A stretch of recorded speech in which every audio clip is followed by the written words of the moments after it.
Allah berfirman, surat Al-Jum'ah, "Walladzi ba'atsa fil ummiyina rasulan minhum yatlu 'alaihim ayatihi."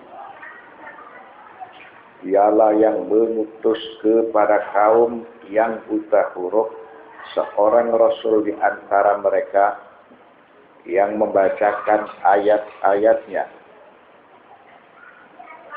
Maka utusan yang telah diutus oleh Allah Subhanahu wa ta'ala menyampaikan risalah Allah kepada umat manusia supaya mereka mentaati kepada agama atau syariat yang telah diturunkan oleh Allah, dan syariat tersebut bisa mengendalikan kepada manusia agar supaya manusia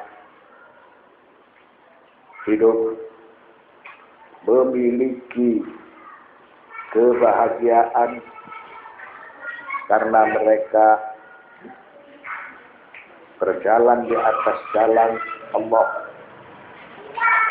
berpegang teguh dengan syariat Allah, mentaati perintah-perintahnya dan menjauhi larangannya. Seorang rasul,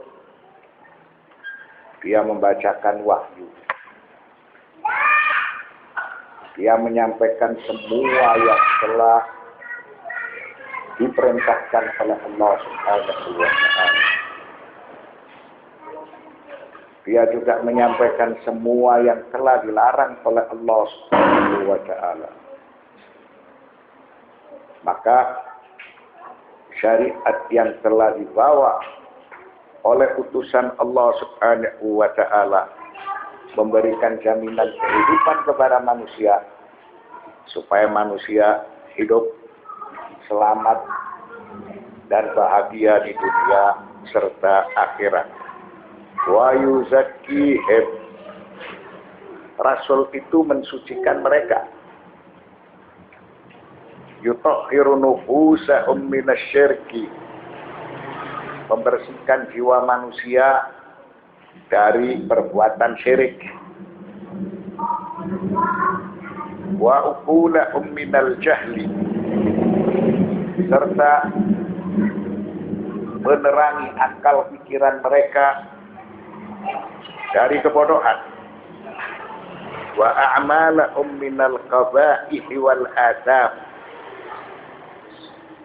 dan menjaga perbuatan mereka supaya manusia tidak melakukan perbuatan dosa dan kejahatan.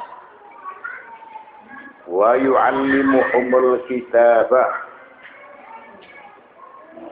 rasul yang diutus oleh Allah Subhanahu wa ta'ala mengajarkan Alkitab kepada manusia.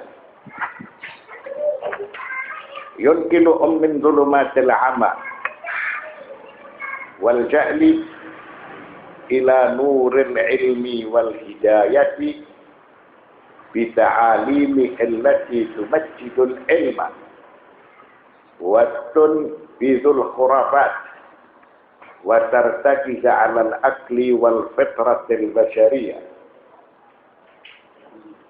Wahyu yang dibacakan oleh Rasul yang diutus oleh Allah Subhanahu wa ta'ala itu bisa mengeluarkan manusia dari kegelapan.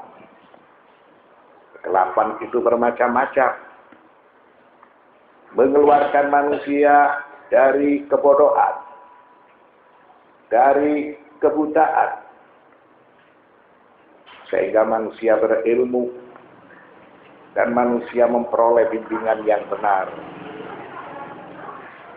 Lalu dengan ajaran Rasul yang diutus oleh Allah Subhanahu wa ta'ala, tentu ajaran tersebut menjunjung ilmu dan berlawanan dengan al-khurafat.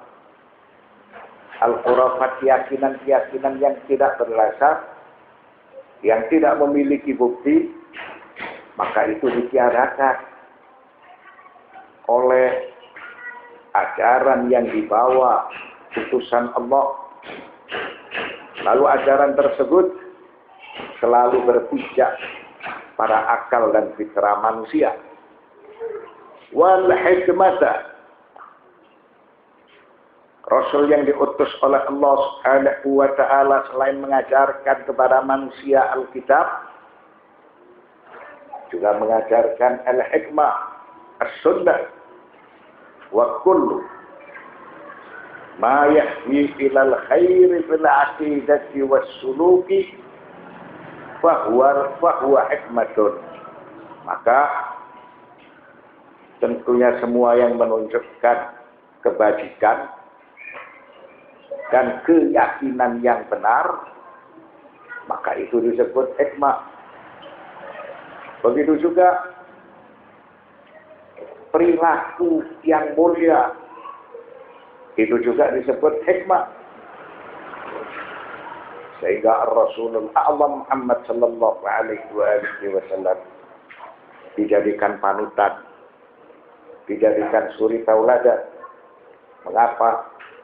Karena perilaku beliau adalah hikmah.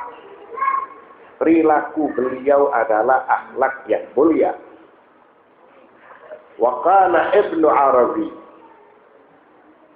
al-hikmatu sifatun yahkumu biha wa la yuhkamu 'alaiha. Ay la ta'lu wa la yu'la 'alaiha. Ibnu Arabi berpendapat hikmah itu merupakan hukum yang berlaku secara mutlak. Hikmah itu merupakan suatu sifat yang tidak dikalahkan dengan sifat yang lain, atau merupakan suatu sifat yang tak terkalahkan. Karena hikmah merupakan kebenaran secara mutlak, ta'lu wala yu'la 'alaiha.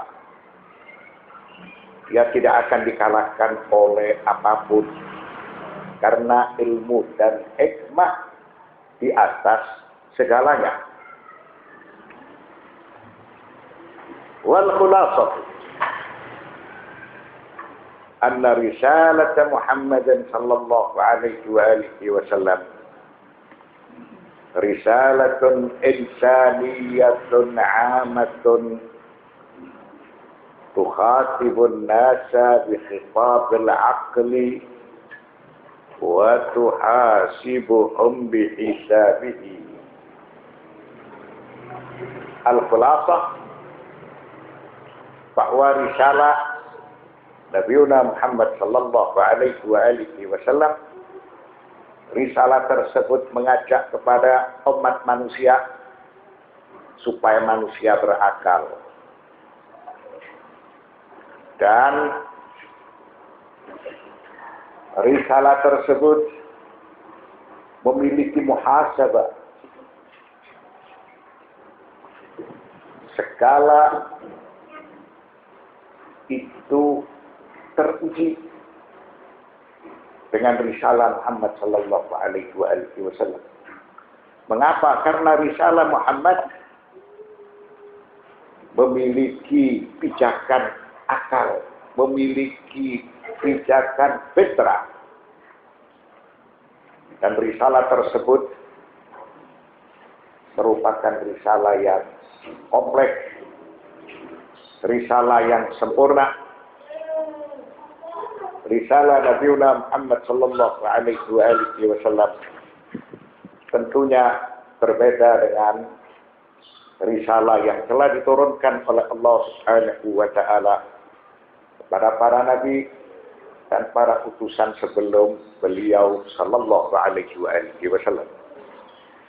Wasifatul hamatu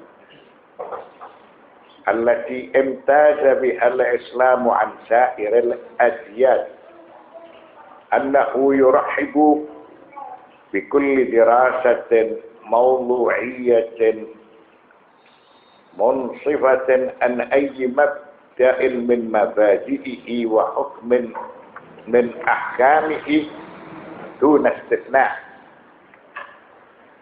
Maka yang paling penting dari risalah Muhammadiyah berbeda dengan risalah-risalah yang lain. Karena risalah Nabi Muhammad sallallahu alaihi wasallam yaitu Islam memberikan apresiasi kepada setiap tema dari dasar-dasarnya. Mengapa? Karena setiap tema dari apa yang telah dipaparkan dalam risalah Nabi Muhammad sallallahu alaihi wasallam itu siap dikaji, dipelajari secara seksama. Begitu juga hukum-hukum yang telah dipaparkan dalam risalah tersebut itu patut diuji.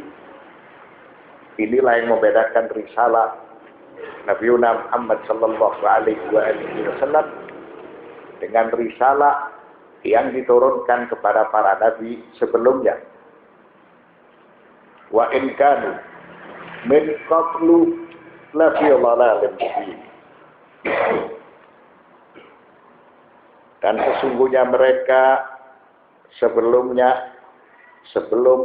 Nabi Muhammad sallallahu alaihi wasallam diutus oleh Allah Subhanahu wa taala, mereka benar-benar dalam keadaan atau dalam kesesatan yang nyata.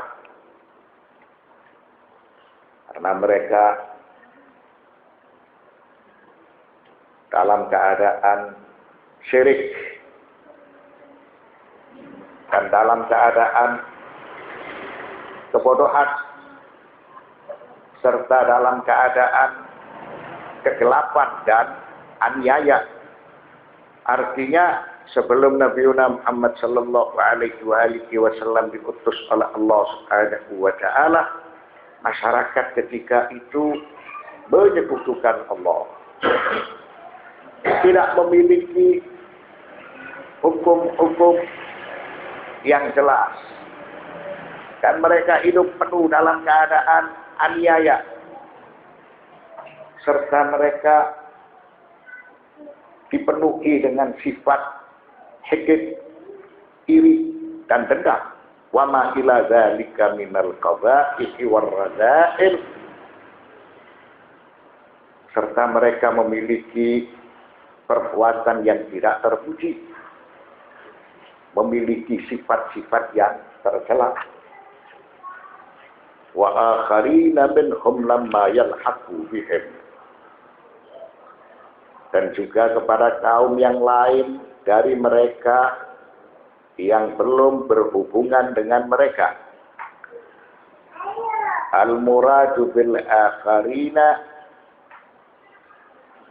kullu man dakhala fil islami ba'da Muhammadan sallallahu alaihi wasallam ila yaumil qiyamati arabiyan kana am ghaira arabi. Maka yang dimaksudkan dengan wa akharina, kaum yang lain, yaitu bagi siapa saja yang memeluk Islam sepeninggal Nabi Muhammad sallallahu alaihi wasallam sampai hari kiamat, dari bangsa Arab atau dari bangsa Ajam selain Arab. Maka itulah yang dimaksudkan wa akharina minhum lamma yalhaqu bihim. Dan juga kepada kaum yang lain dari mereka yang belum berhubungan dengan mereka. Siapapun yang memeluk Islam sepeninggal Nabi Muhammad sallallahu alaihi wasallam sampai hari kiamat, itulah yang dimaksudkan dengan ayat tersebut. Wal ma'na anna Muhammadan huwa nabiyyur rahmati li jami'il ajyali. Artinya bahwa Nabi Muhammad sallallahu alaihi wasallam Beliau adalah Nabiur Rahmah untuk semua generasi, untuk semua umat manusia. Wa da'watuhu 'amatun lin-nasi ajma'in. Dan dakwah beliau itu diperuntukkan tidak hanya terbatas kepada bangsa Arab, akan tetapi untuk seluruh umat manusia. Wa qad amana bi al-'arabu fi ahdihi wa yu'minu bi al-ajyalu al-mutatabi'atu min sa'iril umami ila yaumi ba'du. Maka yang beriman kepada beliau sallallahu alaihi wasallam tidak terbatas kepada bangsa Arab yang ada di zamannya. Maka risalah beliau yang diperuntukkan untuk seluruh manusia, rahmatan lil alamin, maka risalah tersebut dianut oleh umat manusia yang datang sepeninggal beliau dari seluruh umat atau dari seluruh masyarakat ila yaumi ba'du. Ajakan beliau itu terus berlaku sampai hari kebangkitan. Wa huwal azizul hakim.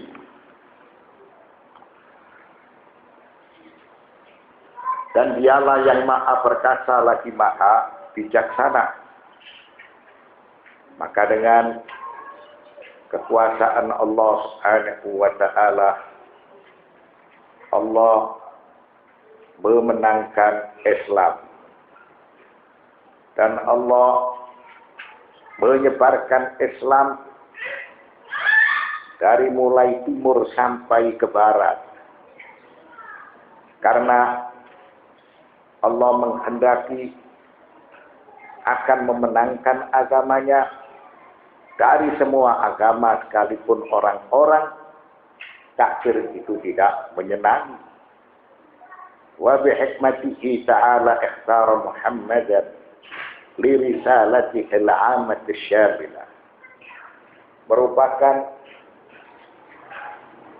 hikmah Allah Subhanahu wa ta'ala memilih Nabi Muhammad sallallahu alaihi wasallam sehingga beliau diberi risalah yang lengkap, risalah yang kompleks.